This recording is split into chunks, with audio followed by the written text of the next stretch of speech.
కృపా ప్రేమగల తండ్రి, జీవనాల దేవాన్ని బంగారు పదాలు కొందని స్తోత్రాలు చెల్లించుకుంటూ వస్తున్నాం తండ్రి.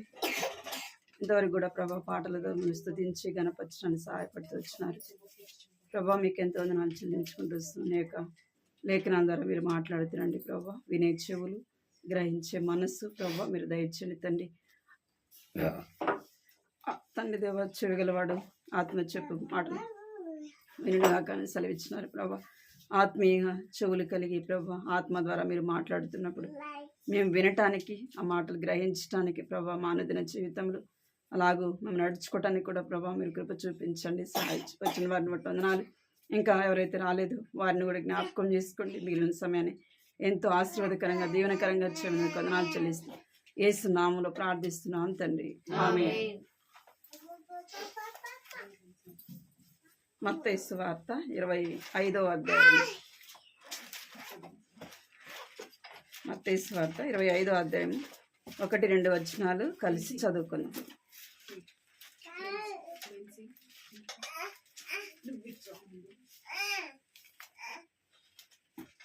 1-2 వచనాలు కలిసి చదువుకుందాం. తీసిన వాళ్ళందరం కూడా కలిసి చదువుతాం మాటని. పరలోక రాజ్యము తమ దివిటీలు పట్టుకున్న పెళ్లి కుమారుని ఎదుర్కొనేందుకు బయలుదేరిన 10 మంది కన్యకలను పోలి ఉన్నది. వీరిలో 5 బుద్ధి లేనివారు, 5 బుద్ధి గలవారు. ఇంకొక మాటను కూడా మనం చదువుదాము. సామెతలు 7:7. సామెతలు 7వ అధ్యాయం 7వ వచనం అందరం కలిసి చదువుదాం. 7వ అధ్యాయం 7వ వచనం.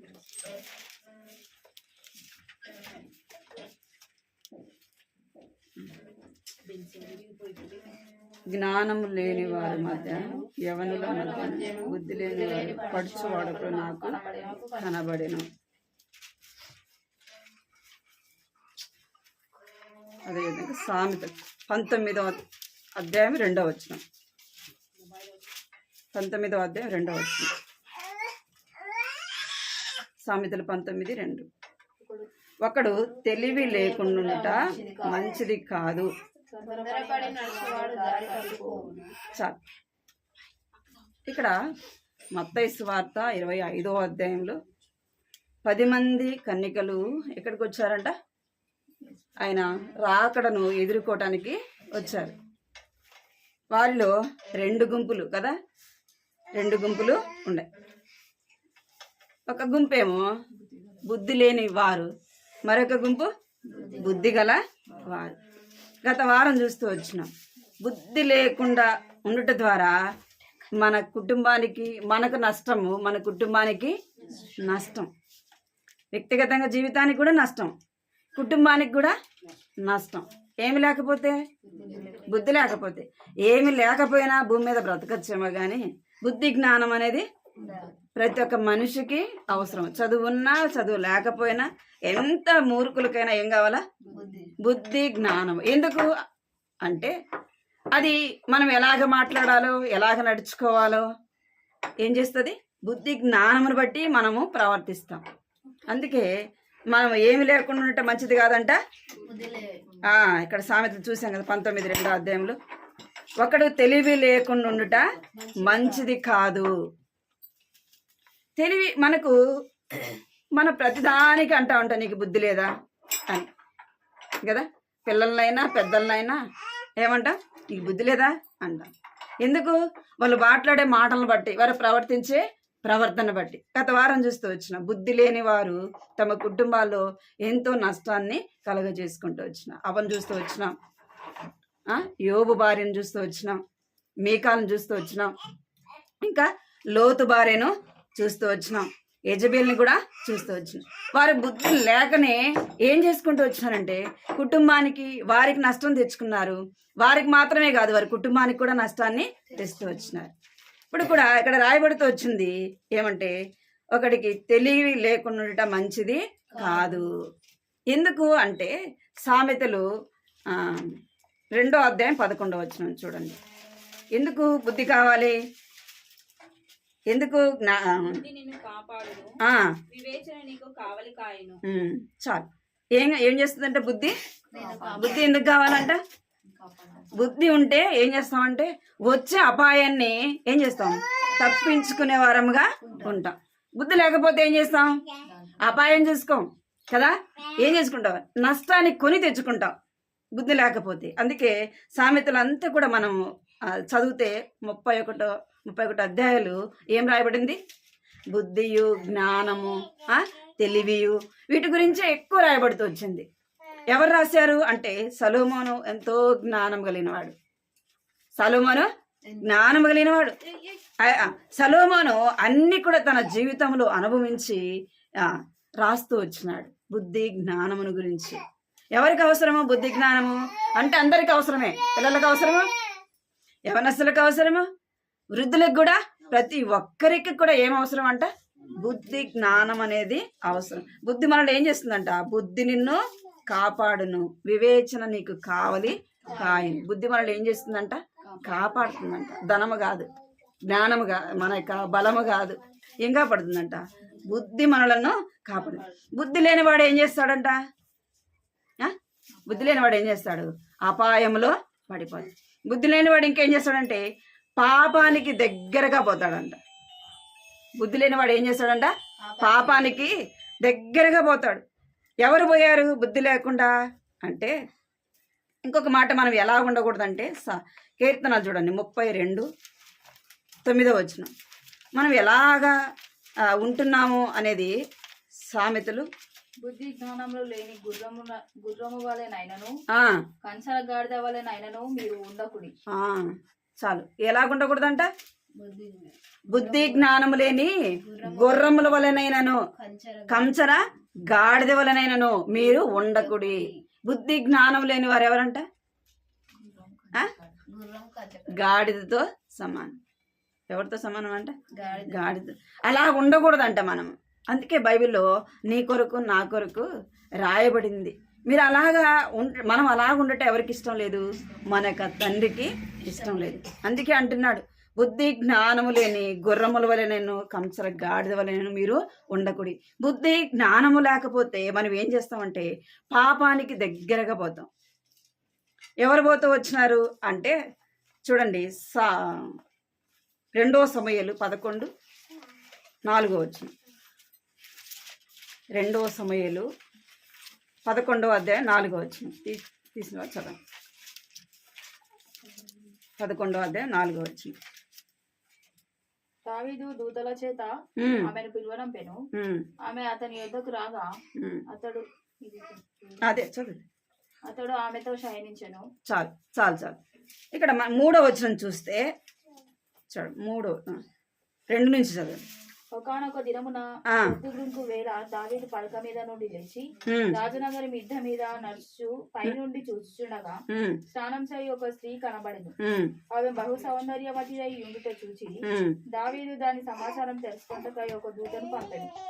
అతడు వచ్చి ఆమె ఏలియాము కుమార్తెయు హిత్తీయుడగు ఊరియాకు భార్యయు నాయన బత్షెబ అని తెలియజేయగా. చాలు. ఇక్కడ దావీదు ఎలాగ ప్రవర్తించినాడు? బుద్ధి లేకుండా ప్రవర్తించినాడు. ఎలాగంట? బుద్ధి లేకుండా ప్రవర్తించినాడు. ఎందుకు? పాపము. తను చూసేదే పాపం కదా. తను పైకెళ్ళి చూడటమే తప్పు, చూడకూడనిది చూడడమే తప్పు. ఒకవేళ పొరపాటు చూసాడు అనుకోండి, సపోజ్ ఏం చేయాలా? అక్కడి నుంచి రావాలి కదా. బుద్ధి జ్ఞానం ఉండేవాడు ఏం చేస్తాడు? బుద్ధి నేను కాపాడను అంటే బుద్ధి లేకుండా అక్కడ ప్రవర్తించినాడని అర్థం. పొరపాటును చూసాడేమో, కానీ ఏం చేయాలా? పక్కకు వచ్చిండాలి. ఏం చేస్తూ వచ్చినాడు అంటే దగ్గరికి తీసుకొని పాపం చేయటానికి తన బుద్ధి లేకపోవడాన్ని బట్టి పాపానికి ఏమైపోయినాడు? దగ్గరగా పోయినాడు. బుద్ధి లేకుండా అంటే ఏదో పాపం చేస్తేనే తప్పు అనేది కాదు, అదే తప్పని కాదు. బుద్ధి లేకుండా మనం మాట్లాడే ప్రతి మాట తప్పే, మనం చూసేది తప్పే, మనం చేసేది తప్పే. బుద్ధి లేకుండా ప్రవర్తిస్తే దావీదు ఏం చేస్తూ వచ్చినాడంట? బుద్ధి లేకుండా పాపానికి దగ్గరగా పోతూ వచ్చినాడు. అందుకే మనము బుద్ధి కలిగి ఉండాలి. అదే మన ఆది కాండంలో చూస్తే 39వ అధ్యాయం 11వ వచనంలో 39:11 వచనం చూడండి. అట్లుండగా ఒకనాడు అతడు తన పని మీద ఇంటి లోపలికి వెళ్ళినప్పుడు ఇంటి మనుషులలో ఎవరునూ అక్కడ లేరు. అప్పుడు ఆమె అతని వస్త్రము పట్టుకొని తనతో శయనింపమని చెప్పగా అతడు తన వస్త్రమును ఆమె చేతిలో విడిచిపెట్టి తప్పించుకొని బయటకి పారిపోయాడు. ఏమైపోయినాడంట? బుద్ధి లేనివాడు ఏం చేస్తాడంటే పాపములో పడిపోతాడు, పాపానికి దగ్గరగా పోతాడు. అదే బుద్ధున్నాడు ఏం చేస్తాడంట? పాపానికి దూరంగా పోతాడు. ఇక్కడ దావీదైతే పాపాన్ని తెచ్చుకున్నాడు కదా, పాపాన్ని చూసి ఆమెని తీసుకొచ్చుకున్నాడు. ఇక్కడ యోసేపుకు అడిగే వాళ్ళు ఎవరైనా ఉండారా? నువ్వు తప్పు చేయకూడదని. ఆ వయసు ఎలాంటి వయసు? యవన వయసులో ఉన్నాడు. అక్కడ ఎవరైనా తల్లిదండ్రులు ఉన్నారా? బుద్ధి మాటలు చెప్పేవాళ్ళు ఉన్నాడా? లేరు. తనకు ఎవరైనా చెప్పేవాళ్ళు ఉన్నారా అంటే లేరు. అయితే ఏం చేస్తున్నాడంటే బుద్ధి గలవాడు కాబట్టి ఏం చేస్తున్నాడంట? పాపానికి దూరముగా పారిపోతున్నాడు. బుద్ధి లేనివాడు ఏం చేస్తాడంట? పాపములో పడిపోతాడు. మనం ఎలాగుంటున్నాం? బుద్ధి గల వారముగా ఉంటున్నామా? బుద్ధి లేని వారముగా ఉంటున్నాం.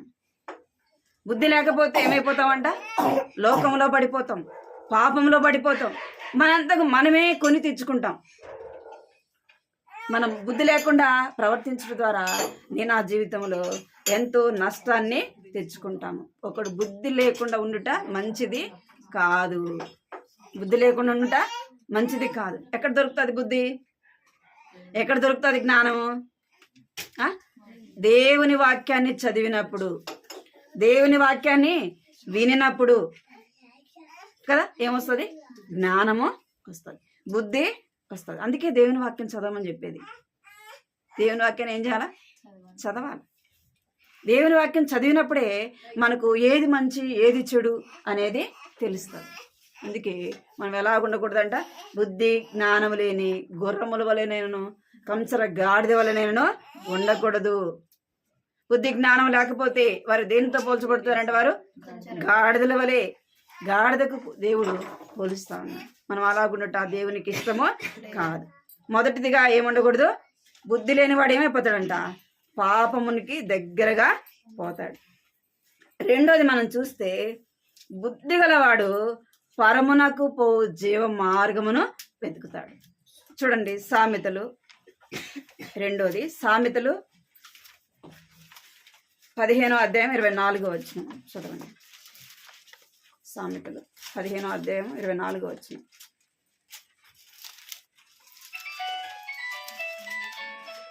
క్రిందనున్న పాతాళమును తప్పించుకున్న వలనని బుద్ధిమంతుడు పరమునకు పోవు జీవ మార్గమును నడుచుకును. ఏం చేస్తాడంట బుద్ధిమంతుడు? పాతాళమును తప్పించుకొనుటకు ఏం వెతుకుతాడంట? పరమునకు పో జీవ మార్గమును నడుచుకును. అంటే బుద్ధిమంతుడు ఏం చేస్తాడంటే పరమునకు పోవు మార్గము వెతికేవాడుగా ఉంటాడు. ఇక్కడ బుద్ధి లేకుండా ఉండట మంచిది కాదు. మనం బుద్ధి కలిగి ఏం చేయాలంటే బుద్ధి కలిగి జ్ఞానము కలిగి నడుచుకోవాలా. ఏది శాశ్వతమైనది, ఏది అశాశ్వతమైనది అనేది మనము గుర్తించాలి. అందుకే బుద్ధి గలవాడు ఏం చేస్తాడంట? పరమునకు పోవు జీవ మార్గమును వెతుకుతాడు. మనం వెతకాలా. ఏం వెతకాలా? జీవ మార్గాన్ని వెతకాలి. జీవ మార్గం ఎక్కడుంది అంటే దేవునింటిని మనం వెతికే వారముగా ఉండాలా. దేవుని సన్నిధిని వెతికే వారముగా ఉండాలా. దేవుని సన్నిధిలో కనబడే వారముగా ఉండాలా. అందుకే లూకా సువార్త 23వ అధ్యాయం 29వ వచనం చూడండి. లూకా సువార్త 23:39 చదవండి. తీసుకున్నాను 23:39. వేలాడదీయబడిన ఆ నేరస్తులలో ఒకడు ఆయనను దూషించు, నీవు క్రీస్తు కదా, నిన్ను నీవు రక్షించుకొనుము, మమ్మను కూడా రక్షించమని చెప్పాను. అయితే రెండవ వాడు వారిని గద్దించి, నీవు అదే శిక్షా విధిలో ఉన్నావు గనక దేవుడికి భయపడవా? మనకైతే ఇది న్యాయమే. మనం చేసిన వాటికి తగిన ఫలం పొందుచున్నాం గాని ఈయన ఏ తప్పిదమును చేయలేదని చెప్పి ఆయనను చూచి, యేసు, నీవు నీ రాజ్యంలోనికి వచ్చినప్పుడు నన్ను జ్ఞాపకం చేసుకోమనేది. అందుకు ఆయన వానితో, నేడు నీవు నాతో కూడా పరదేశంలో ఉండువని నిశ్చయంగా నీతో చెప్పుచున్నానని. చాలు. ఏం వెతికినాడంట? బుద్ధిమంతుడు ఏం వెతుకుతాడు? పరమునకు పోవు జీవ మార్గమును వెతుకుతాడు. ఇక్కడ దొంగ ఇద్దరున్నారు. ఇద్దరు ఒకడైతే ఎలా ప్రవర్తిస్తున్నాడు? బుద్ధి లేని మాటలు మాట్లాడుతున్నాడు కదా, బుద్ధి లేని మాటలు మాట్లాడుతున్నాడు. నువ్వు దేవుడు అయితే నువ్వు దిగిరా, నువ్వు రక్షించుకో, మమ్మల్ని కూడా రక్షించు అంటున్నాడు. ఏం మాటలు మాట్లాడుతున్నాడు? బుద్ధి లేకుండా మాట్లాడు. అదే దొంగ కదా, అదే ప్రవర్తించిన వాడు కదా, ఏం మాట్లాడుతున్నాడు అంటే, మనం చేసిన తప్పుకి మనం ఏం చేస్తున్నాం? శిక్ష అనుభవిస్తున్నాం. అయితే ఆయన ఏ తప్పు చేయలేదు. అయితే అంటున్నాడు, యేసు, నీవు నీ రాజ్యంలో కూడా వచ్చినప్పుడు నన్ను జ్ఞాపకం చేసుకును అంటూ వచ్చింది. ఏమంటున్నాడు యేసు ప్రభు? నీవు నేడు నాతో పాటు పరదేశిలో ఉందువు. ఎక్కడ ఉంటాడంట? నీవు నాతో కూడా పరదేశంలో ఉండు అంటే నిశ్చయముగా యేసు ప్రభుతో పాటు ఎక్కడికి వెళ్తూ వచ్చినాడు దొంగ అంటే నిత్య జీవాన్ని పొందుతూ వచ్చినాడు. నిత్య జీవాన్ని ఆ యొక్క మార్గములో తాను నడుచుకుంటూ వచ్చినాడు. మనం ఎలాగుంటున్నాం? బుద్ధి లేకుండా ఆ యొక్క దొంగ వలె ఉంటున్నామా? అదే దొంగ ఎలాగైతే యేసు ప్రభుని తన తప్పు తెలుసుకొని ఏం వెతుకుతూ వచ్చినాడు? యేసు ప్రభు యొక్క ఆయన ఇచ్చే జీవాన్ని వెతుకుతూ వచ్చినాడు. పరమునకు పోవు జీవ మార్గమును తాను వెతుకుతూ వచ్చినాడు. ఏం చేస్తాడంటే బుద్ధిమంతుడు?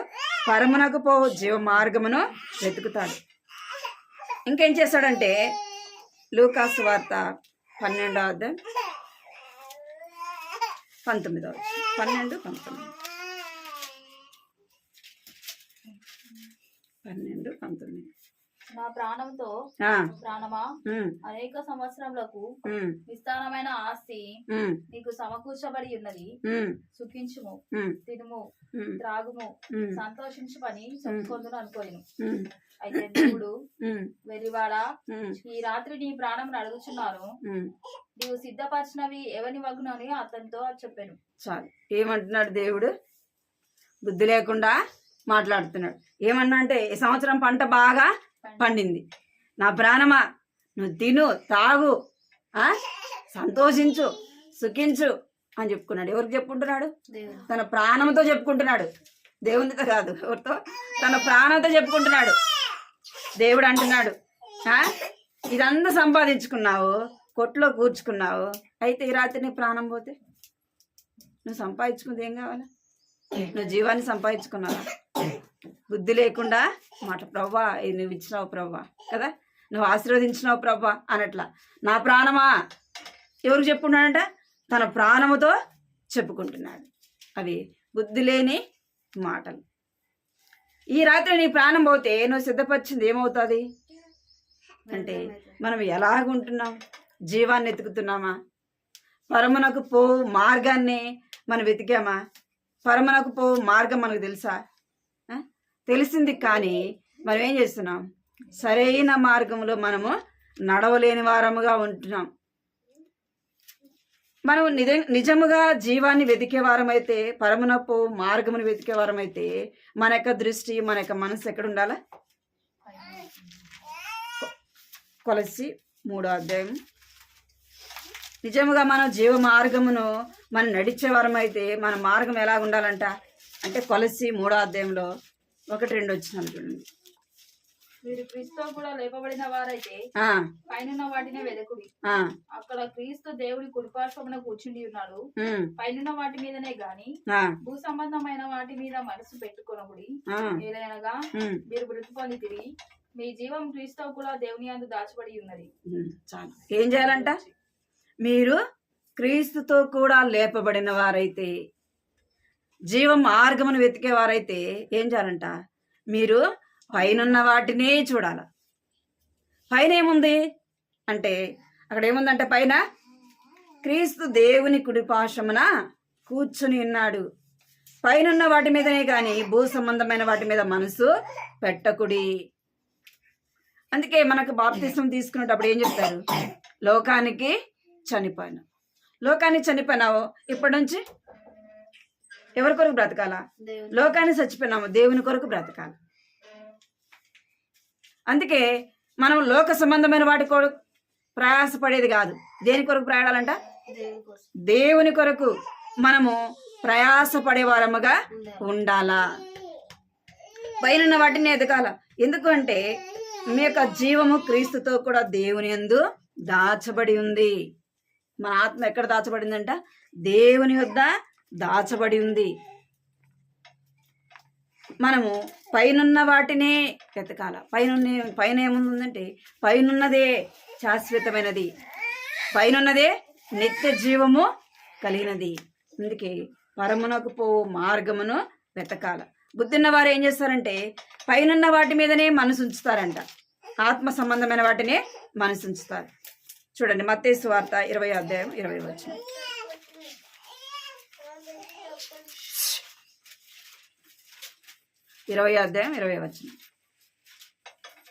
అప్పుడు జెబెదాయి కుమారుల తల్లి తన కుమారులతో ఆయన యుద్ధకు వచ్చి నమస్కారం చేసి ఒక మనవి చేయబోగా, నీవేమి కోరుచున్నావని ఆయన అడిగాను. అందుకమే, నీ రాజ్యమందు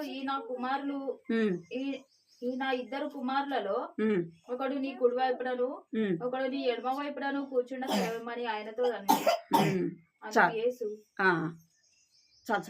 ఇక్కడ ఈమె పరమునున్న జీవాన్ని వెతుకుతా ఉంది. బుద్ధి కలిగిన స్త్రీ ఎలా ఏం చేస్తుందంట? పరమునకు పో జీవ మార్గమును వెతుకుతా ఉంది. ఆమె వెతకడమే కాదు, ఇంకేమడుగుతుందంటే యేసుప్రభు దగ్గరికి వచ్చింది. యేసుప్రభు దగ్గరికి వచ్చి యేసుప్రభుని అడుగుతా ఉంది, ప్రభువా నువ్వు నాకు ఇచ్చిన ఇద్దరు కుమారులు కూడా ఏం చేయాలా? నీ కుడి పక్కన ఒకరు, నీ ఎడమ పక్కన ఒకరు. వారిద్దరు కూడా ఏముండాలంట? ఒక ఎడమ వైపున, అంటే మరొకరికి స్థానం వద్దు కదా. ఏమడుగుతుంది? ఎవరి సంగతి ఎందుకు? నా పిల్లలైతే ఎక్కడ ఉండాలా? దేవుని యొక్క కుడి పక్కన ఎడమ పక్కన ఉండాలా. అంటే దేవుని దగ్గర నా పిల్లలు ఉండాలా కదా. భూ సంబంధమైన అడగచ్చు కదా, భూ సంబంధమైన వాటిని ఆమె అడగచ్చు కదా. అడిగిందా భూ సంబంధమైన వాటిని? అడగలే. ఏమడుగుతుంది? అందుకే మీరు క్రీస్తుతో కూడా లేపబడిన వారైతే పైనున్న వాటినే వెతకుడి. ఈమె ఏం వెతుకుతా ఉంది అంటే ఈ లోక సంబంధంగా నా పిల్లల్ని ఆశీర్వదించు ప్రభా అని అడగల కదా. ఈ లోక సంబంధమైనవి అన్నీ నాకు ఈ ప్రభా, నా బిడ్డలకి ప్రభా అని అడగల. ఏమడుగుతుందంటే ఆయన దగ్గరికి వచ్చి నమస్కారం చేసి ఆయన అడుగుతాను, నా ఇద్దరు కుమారులు కూడా ఎడమ వైపు ఒకరు కుడమ వైపు ఒకరు నీ దగ్గర ఉండాలి ప్రభా అని అడుగుతాం. మనం ఏం అడుగుతాం? ఈ లోక సంబంధమైనవి అడుగుతాం. పిల్లలు అడుగుతారు చూసారా, ఏం కావాలంటే నాకు చాక్లెట్ చాలు కదా, నాకు చాక్లెట్ బిస్కెట్ ఉంటే చాలు అంటారు. ఎంత అవుతుంది చాక్లెట్ బిస్కెట్? ఎంత అవుతుంది? రూపాయి 2 రూపాయలు అంతే కదా. మనం ఏమంటాం? ఇంకేదైనా అడుగంటే వాళ్ళ దృష్టి అంతా ఇదే దాని మీద ఉంటుంది, చాక్లెట్ మీదనే ఉంటుంది. మనం కూడా అంతే. పెద్ద గదులు పెట్టి ఏం కావాలి మనకు? చాక్లెట్ బిస్కెటే కావాలా? భూలోక సంబంధమైనవి ఎంతకాలం, ఎంతవరకు ఉంటాయి?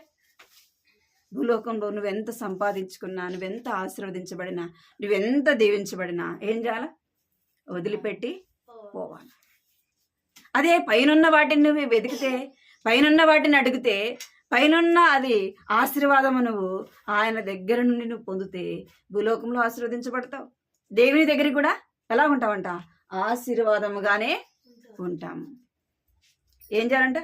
బుద్ధి కలిగిన వాడు పరమునకు పోవు జీవ మార్గమును వెతుకుతాడు. మనం ఏం వెతుకుతున్నాం? ఏం వెతుకుతున్నామంటే బుద్ధి లేకుండా జీవ మార్గమును విడిచిపెట్టి నశించిపోయేదాన్ని కదా వెతుకుతా ఉంటాం. అందుకే ఒక యవనస్తుడు వచ్చినాడు యేసుప్రభు దగ్గరికి. యవనస్తుడు వచ్చి యేసుప్రభుతో అంటున్నాడు, బోధకుడా నేను నిత్య జీవం పొందాలంటే ఏం చేయాలా? దేని కొరకు వచ్చినాడు? పరమునకు పోవు మార్గాన్ని వెతకడానికి వచ్చినాడు. అయితే యేసుప్రభుతో అంటున్నాడు, నేనేం చేయాలా అంటే యేసుప్రభు చెప్పినాడు, నీ తల్లిదండ్రులను సన్మానించు కదా అని అనేకమైనవి చెప్తూ వచ్చినాడు. నేను అవన్నీ కూడా పాటిస్తున్నానని చెప్పినాడు. అయితే నీ కలిగి ఉన్న ఆస్తిని ఏం చేయాలా? పేదలకు పంచిపెట్టాలా. ఏమైపోతూ వచ్చినాడంట? వ్యసనపడి వెళ్తూ వచ్చినాడు. నిజంటే జీవాన్ని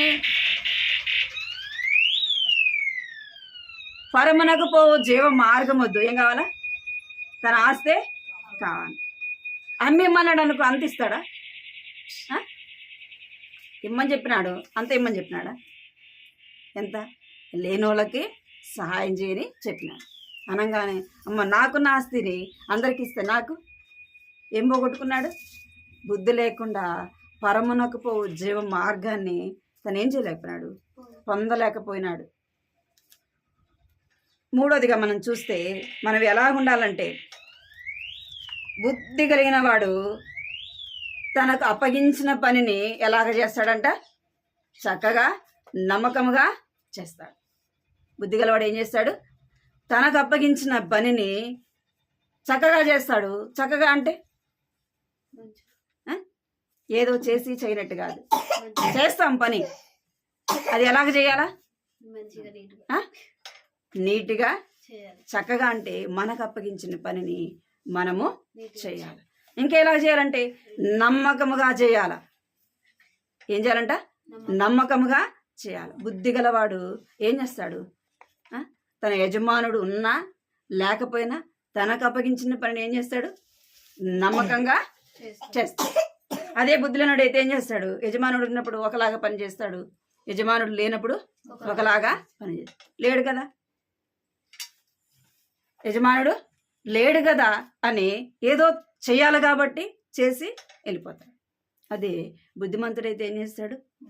యజమానుడు ఉన్నా లేకపోయినా ఏం చేస్తాడు? ఆ పనిని నమ్మకంగా, తనకు అప్పగించిన పనిని నమ్మకంగా చేస్తాడు. మనం ఎలాగుంటున్నాం అంటే, యోసేపును మనం జ్ఞాపకం చేసుకుంటే ఆదికాండంలో 39:6 చూడండి. యోసేపు ఆదికాండం 39:6. అతడు తనకు కలిగినదంతయు యోసేపు చేతికి అప్పగించి తాను ఆహారం తింటా తప్ప తనకేమి ఉన్నదో ఏమి లేదో విచారించిన వాడు కాడు. యోసేపు రూపవంతుడును సుందరుడునై ఉండెను. ఇక్కడ మనం పైనుంచి చూస్తే యోసేపును ఆ యొక్క దేవుడు ఏం చేస్తూ వచ్చినాడంటే, పోతీపురి ఇంట్లో యోసేపు ఉన్నప్పటికీ దేవుడు ఏమై ఉన్నాడంట? తనకు తోడుగా ఉన్నాడు. తను చేసే పని అంతటిని కూడా దేవుడు ఏం చేస్తున్నాడంట? ఆశీర్వదిస్తున్నాడంట. దేవుడు ఏమై ఉన్నాడు? తోడైనాడు. ఎందుకు అంటే, యోసేపు ఎలాంటి వాడంటే నమ్మకమైన వాడు. ఎలాంటి వాడు? నమ్మకమైన దాసుడు. అందుకే యోసేపుకు యొక్క యజమానుడు ఏం చేస్తూ వచ్చినంటే, తన ఇంటిలో ఉన్న సమస్తాన్ని అప్పగించినాడు కదా. ఇంట్లో ఏముందో ఏమి లేదో దాని గురించి విచారించిన వాడు కానే కాదు. ఎందుకు అంటే నమ్మకమైన దాసుడు ఉన్నాడు కదా అని చూస్తూ వచ్చినాడు. బుద్ధి గలవాడు ఎలాగుంటాడంట? నమ్మకముగా తన పనిని చక్కగా చేసేవాడుగా ఉంటాడు. యోసేపు ఎలాగుంటూ వచ్చినాడంటే నమ్మకమైన వాడుగా తనకు అప్పగించిన పనిని నమ్మకంగా చేస్తూ వచ్చినాడు. నమ్మకమైన వాడు కనుకనే తన దగ్గరికి పాపం వచ్చినప్పటికీ నా యజమానుడికి నేను ఇంత నష్టాన్ని ఎలాగ చేస్తాను? నమ్మకమైన దాసుడు ఏం చేస్తాడు? తన యజమానుడికి ఎప్పుడు కూడా నష్టాన్ని కలిగించడు. బుద్ధి గలవాడు కనుకనే ఏం చేస్తూ వచ్చినాడంటే బుద్ధి కలిగి నడుచుకుంటూ వచ్చినాడు. దేవుడు తనకు తోడై ఉంటూ వచ్చినాడు. దేవుడు తన చేసే ప్రతి పనిని కూడా ఏం చేస్తూ వచ్చినాడంట? ఆశీర్వదిస్తూ వచ్చినాడు, సఫలపరుస్తూ వచ్చినాడు. అంతకంతకు యోసేపు ఎలా జీవిస్తూ వచ్చినాడంటే ఆశీర్వదింపబడిన వాడుగా చూస్తున్నాం. బుద్ధి గలవాడు ఏం చేస్తాడంట? తనకు అప్పగించిన పనిని నమ్మకంగా చేస్తాడు. ఇంకా సమయాలు చూడండి. మొదటి సమయాలు 18:5. దావీదు సౌలు తనను పంపిన చోట్లకెళ్ళను పోయి సుబుద్ధి కలిగి పనిచేసుకొని వచ్చాను గనుక సౌలు యోధుల మీద అతడిని నియమించను. జనులందరి దృష్టికి సౌలు సేవకుల దృష్టికి దావీదు అనుకూలుడై ఉండెను. చాలు 14 వచ్చిన మరియు దావీదు సమస్త విషయములలో సుబుద్ధి కలిగి ప్రవర్తింపగా యెహోవా అతనికి తోడుగా నుండెను. చాలు. ఎలాగ ప్రవర్తించినాడంట? సౌలు ఏ పని చెప్పినా ఎక్కడికి పోయినా ఎలాగుంటూ వచ్చినాడంట? మంచి బుద్ధి కలిగి సుబుద్ధి కలిగి ప్రవర్తిస్తూ వచ్చినాడు. ఎలాగంటే తన యొక్క నమ్మకత్వాన్ని బట్టి దావీదు సౌలు ఏం చేస్తూ వచ్చినాడంట? తన యొక్క వారి మీద అధిపతినిగా నియమిస్తూ వచ్చినాడు. యోధులందరికీ కూడా ఎలాగ చేస్తూ వచ్చినాడంట? పెద్దగా ఎవరు నియమిస్తూ వచ్చినాడు అంటే దావీదును నియమిస్తూ వచ్చినాడు. 14 వచ్చిన చూసుకుంటే మరియు దావీదు సమస్త విషయములలో, ఏ విషయంలో అంట? ఏదో 1-2 విషయాల్లో జ్ఞానం కలిగి ఉండడం కాదు, నమ్మకంగా ఉండడం కాదు, ఏదో ఒక పని 2 పనులు కదా అని కాదు. మనకు ఏ పని అప్పగించినా సమస్త విషయములలో కదా, సమస్త విషయములలో మనం ఎలాగ ఉండాలంట? సుబుద్ధి కలిగి ప్రవర్తించాల. ఎవరుంటూ వచ్చినారు? యోసేపు ఉంటూ వచ్చినాడు, దావీదు ఉంటూ వచ్చినాడు, మోషే కూడా ఎలాగుంటూ వచ్చినాడు? నమ్మకమైన వాడుగా ఉంటూ వచ్చినాడు. దేవుని ఇంటి మీద, దేవుడు తనకు అప్పగించిన పని మీద దేవుడే చెప్తున్నాడు, నా ఇల్లంతటిలో నమ్మకమైన వాడు. ఎందుకు చెప్పినాడు దేవుడు అంటే అలాగ చేస్తూ వచ్చినాడు. దేవుడు తనకు అప్పగించిన పనిని ఎలాగ చేస్తూ వచ్చినాడంట? చక్కగా చేస్తూ వచ్చినాడు. దేవుని మాటకు లోబడి దేవుడు తనకు అప్పగించిన పనిని ఏం చేస్తూ వచ్చినాడు? నెరవేరుస్తూ వచ్చినాడు, నమ్మకంగా నెరవేరుస్తూ వచ్చినాడు. అందుకే దేవుడే చెప్తున్నాడు, మోషే నా ఇల్లంతటిలో నమ్మకమైన వాడు అని దేవుడే చెప్తూ వచ్చినాడు. ఇంకా మనం చూస్తే లూకాసు వార్త 12వ అధ్యాయం 42 వచ్చిన చదవండి. లూకాసు వార్త 12:42. ప్రభువు ఇట్లనెను, తగిన కాలమున ప్రతి వానికి ఆహారం పెట్టుటకు యజమానుడు తన ఇంటి వారి మీద నియమించినట్టి నమ్మకమైన బుద్ధిగల గృహ నిర్వాహకుడు ఎవడు? ఎవరంట? ప్రభువు చూస్తున్నాడంట. ఏంటంటే తన కాలమందు ఏం చేస్తాడంట? ప్రతి యొక్క యజమానుడు తనకు అప్పగించిన పనిని, ఒక ఇంటిని అప్పగించినాడు అనుకో, పనివారిని అప్పగించినాడు, వారిని ఏం చేయాలంట? నమ్మకముగా వారితో పని చేయించే విషయంలో కావచ్చు, ఏదైనా సరే యజమానుడు తనకు అప్పగించిన దాన్ని ఎలాగ చేయాలంట?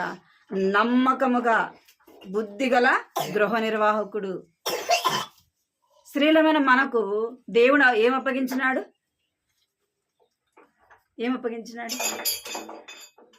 స్త్రీలకు దేవుడు ఏం అప్పగించినాడు?